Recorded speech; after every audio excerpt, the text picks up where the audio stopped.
The message wasn't long, just one short sentence, but I swear it felt heavier than the phone in my hand. Don't come. This wedding is only for real family. I read it twice, then a third time, just to make sure my brain wasn't rearranging the words into something less cruel. It didn't. I was standing in line at HomeGoods when it arrived. My cart was full of throw pillows I didn't need. The air smelled faintly like cinnamon candles and cheap plastic. That fake fall scent every one of those stores seems to pump through the vents. My phone buzzed again. Group chat notifications. Family chat. The one with my parents, cousins, a couple of aunts, and half of Adrian's wedding party people who barely know me. I opened it. Bad idea. Adrian had already posted. Keeping the wedding small. Just real family. Someone replied almost immediately. Didn't Natalie help pay for half of it? My stomach dropped right there between the checkout line and a display of ceramic pumpkins. Adrian answered fast. Yeah, but money doesn't make someone family. A few laughing emojis popped up under his message. Nobody pushed back. Not one person. Sometimes silence says more than shouting ever could. I stood there staring at the screen while the cashier kept scanning someone's towels in front of me. My name is Natalie Mercer. I am 32 years old, and that was the moment I realized my brother had just erased me from his wedding. I walked out of the store without buying anything, just left the cart there like someone who forgot why they came in the first place. My phone kept buzzing. Family group chat. I opened it again. I shouldn't have. But when something hurts, part of you keeps pressing on it just to see if it still does. Melissa typed first. Wait. Natalie helped pay for the wedding. Didn't she? Adrian answered almost immediately. Yeah, she offered. Offered. I let out a short laugh in the parking lot. The wind carried that wet asphalt smell after rain. Melissa replied again. Still feels strange not inviting her. There was a pause before Adrian typed back. I'm not dealing with drama on my wedding day. Drama. My fingers moved before I could think. What drama are you talking about? 3 little dots appeared under his name. Then the message came. You know exactly what I mean. I stared at the screen. I really don't. I wrote. Another pause. Then Adrian said it. Just send a gift and stay out of it. For a moment, the chat went quiet. Then my mother appeared. Please don't make this harder than it needs to be. Harder. That word sat there like a weight. I scrolled back through the messages again. The line about money. The line about family. And that was when it finally clicked. They weren't shocked by what Adrian said. They were waiting to see if I would cause a problem. I got home and dropped my keys on the kitchen counter. The place smelled faintly like reheated coffee. I didn't even take my coat off. Instead, I opened my laptop. If Adrian wanted to talk about family, fine. But money leaves records. I typed his name into my email search. Invoices started popping up. Venue contract. Napa Valley Estate. Deposit $12,000. Catering confirmation. Deposit $9,500. Florist design package. Deposit $6,200. Photography retainer. $3,400. All of it billed to me. I leaned back in the chair and let out a long breath. $31,100. That's what my brother meant by offered. My phone buzzed again. Adrian, you're still in the chat. Yeah, I wrote. Then drop it. I stared at the message for a second. Drop what this whole guilt thing. He said, You helped? Great, but that doesn't mean you own the wedding. Own it. I actually laughed. Short. Sharp. You remember who paid the venue deposit, I typed. He answered immediately. You volunteered? My hands hovered over the keyboard. You asked. I wrote. A long pause. Then Adrian said something that felt colder than anything before. Look, just be generous for once without making it about you. I closed the laptop slowly. $31,100. Apparently that was generosity. Or maybe it was something else entirely. I reopened my laptop. My hands were shaking a little. Not dramatic shaking. Just that small tremor you get when you know you're about to make a decision people won't forgive. The first call was the venue. Dana, the coordinator, answered on the second ring. Napa Estate Events. This is Dana. Hi, Dana. It's Natalie Mercer. I'm calling about Adrian Mercer's wedding reservation. Oh, Natalie. We're excited for I need to remove my payment authorization from the contract. The line went quiet for a moment. You mean future charges, she asked carefully. Yes. Anything that hasn't been paid yet?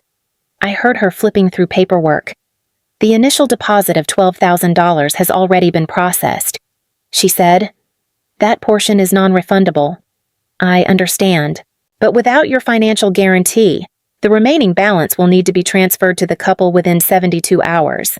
That's fine. She hesitated. Are you certain you want us to make that change? I looked at the open invoices on my screen. Yes. The catering company was next. Victor, the manager, sounded more confused than Dana. So the $9,500 deposit stays on file, he said slowly. But the final balance must now come directly from Adrian Mercer. That's correct. I sent similar notices to the florist and photographer. No arguments, no raised voices, just contracts being updated. My phone buzzed before I finished the last email. Adrian, what did you just do? My phone rang before I could even close the laptop. Adrian. I let it go to voicemail. Then the group chat exploded. Adrian, Natalie, call me right now. Melissa. Wait, what's going on? Another message from Adrian.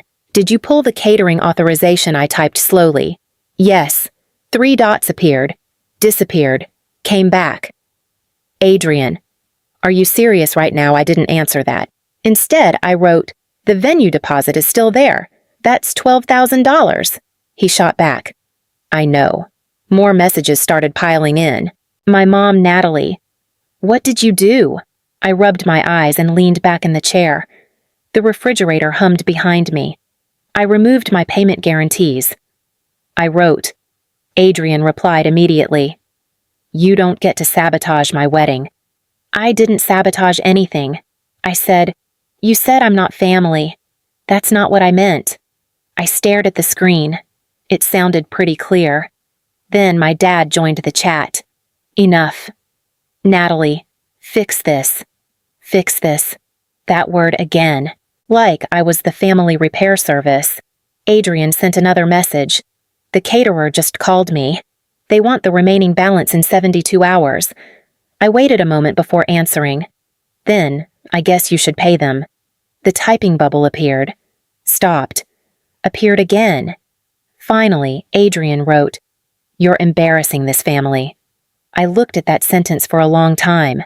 Then I typed one last line. Don't worry. I still have a wedding gift. The strange thing is, I never recorded that video with a plan. At the time, it just felt like one of those moments you don't quite understand yet. It was New Year's Eve, about 6 months before the wedding.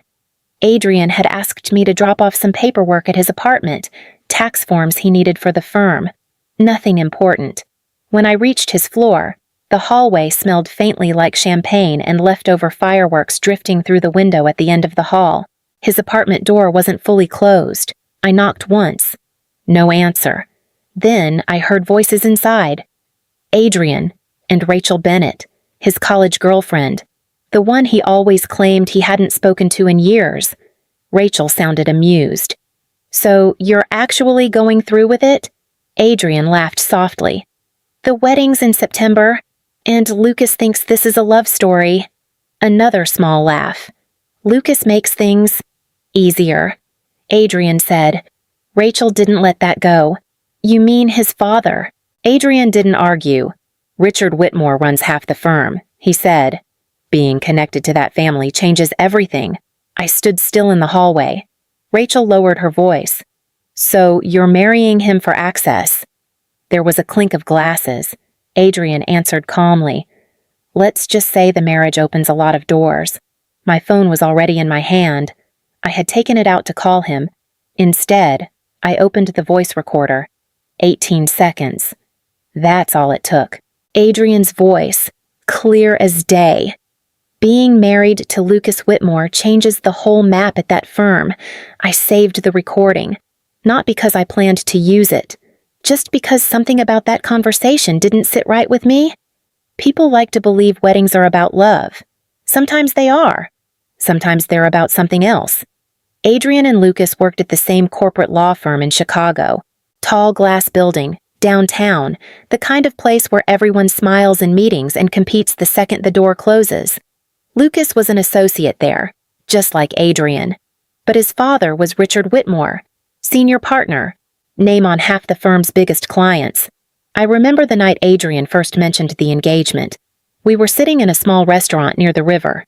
"You're serious about Lucas?" I asked. Adrian nodded. "He's a good match." That answer felt rehearsed. I waited a moment. "Do you actually love him?" Adrian leaned back in his chair, thinking about the question like it was a contract clause. "Love is complicated," he said finally. "That's not really an answer." He smiled then. That small, confident smile he always used when he thought he'd already figured out the outcome. Let's just say being connected to the Whitmores changes things. At the time, I tried to believe he meant stability. Now I picture Lucas standing at the altar in a few days, believing the story Adrian sold him. And the worst part is Adrian probably convinced himself it was true. 2 weeks later, I drove into Napa Valley. The vineyard looked exactly like every wedding magazine promises. White chairs lined up between the vines, string lights hanging above the aisle, guests talking in low voices while a violinist played near the terrace. No one stopped me at the entrance. I had spoken with the venue coordinator earlier that morning. Dana still had my name on half the vendor contracts, so the staff simply assumed I belonged there. Someone handed me a ceremony program as I walked in. The paper carried that faint smell of wine and sun-warmed wood. My parents were already seated near the front. Adrian's co-workers stood together off to the side, laughing quietly. Melissa noticed me first. "I didn't think you'd come," she whispered.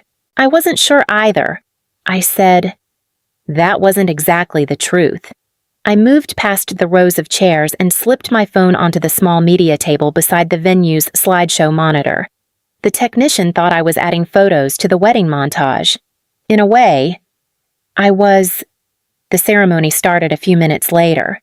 Lucas stood at the front of the aisle, adjusting his cufflinks, smiling nervously at the guests. Adrian looked perfectly calm. The officiant began speaking about partnership and commitment. Then he paused. "Before we continue," he said, "Natalie Mercer asked to say a few words as family." Chairs shifted. Adrian's head snapped toward me. "Nat," he muttered. "Don't do this." I stepped forward anyway. The microphone gave a short squeal when I lifted it. That sharp sound you hear right before someone says something they probably shouldn't. Adrian stepped toward me immediately. "Nat," he said under his breath. "Don't." I looked past him instead. Rows of chairs, my parents, cousins, a cluster of Adrian's co-workers from the firm, Lucas's parents sitting in the front row, stiff and silent. "I'll keep this short," I said. Adrian reached for the microphone. "Seriously, stop." I moved it out of his reach. "A few days ago," I said. Adrian explained that I'm not real family. Uneasy murmurs moved through the guests. So I thought real family deserved honesty. Adrian's voice dropped. "Natalie, turn that off." But the slideshow monitor beside the aisle had already changed. The screen flickered as the wedding photos disappeared. Then the recording began. Adrian's voice carried through the vineyard speakers. "Lucas makes things easier." People shifted in their chairs. The recording continued. "Richard Whitmore runs half the firm. Being connected to that family changes everything." Someone near the back whispered, "Oh my God." Then Adrian's clearest line filled the air. "That marriage opens a lot of doors." The audio ended. For a moment, the entire vineyard went quiet. Lucas stared at the screen. Then he slowly turned toward Adrian. "Tell me that's not what it sounds like," he said. Adrian rubbed his forehead. "Lucas, that conversation was taken out of context." "Out of context," Lucas repeated. Adrian lowered his voice. "We can talk about this privately." Lucas looked at him for a long second. "So I'm not the person you love," he said quietly. "I'm the strategy." Adrian didn't answer. Lucas exhaled slowly, then pulled the ring from his finger. He placed it on the small table beside the officiant. "No," he said. Then he walked down the aisle, past the rows of guests, past me, and straight out of the vineyard. For a few seconds after Lucas walked out, nobody moved. Then the noise started all at once. Guests whispering, chairs scraping the gravel, someone near the back asking what had just happened. My mother hurried down the aisle. "Lucas, please wait." He didn't. Adrian turned toward me instead. His face had gone pale. What the hell was that he demanded? "You said I wasn't family," I told him. "That doesn't mean you sabotage my wedding." I shook my head. "I didn't sabotage anything. I just stopped covering for you." My father grabbed my arm. "You humiliated him in front of everyone."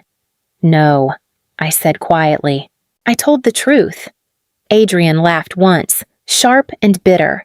"You think that makes you right?" I didn't answer him. By then, Lucas's parents were already leaving the vineyard. A few of Adrian's co-workers followed, speaking in low voices. That was the last moment I saw my brother that day. 3 weeks later, my phone rang. "Lucas." I listened to that recording again. He said, his voice sounded tired. I kept hoping I misunderstood it. "I'm sorry," I said. He exhaled. "You didn't do this." He did. After we hung up, I sat for a long time looking at my phone. Families don't always break in one moment. Sometimes the crack was already there. You just end up being the person who finally hears it.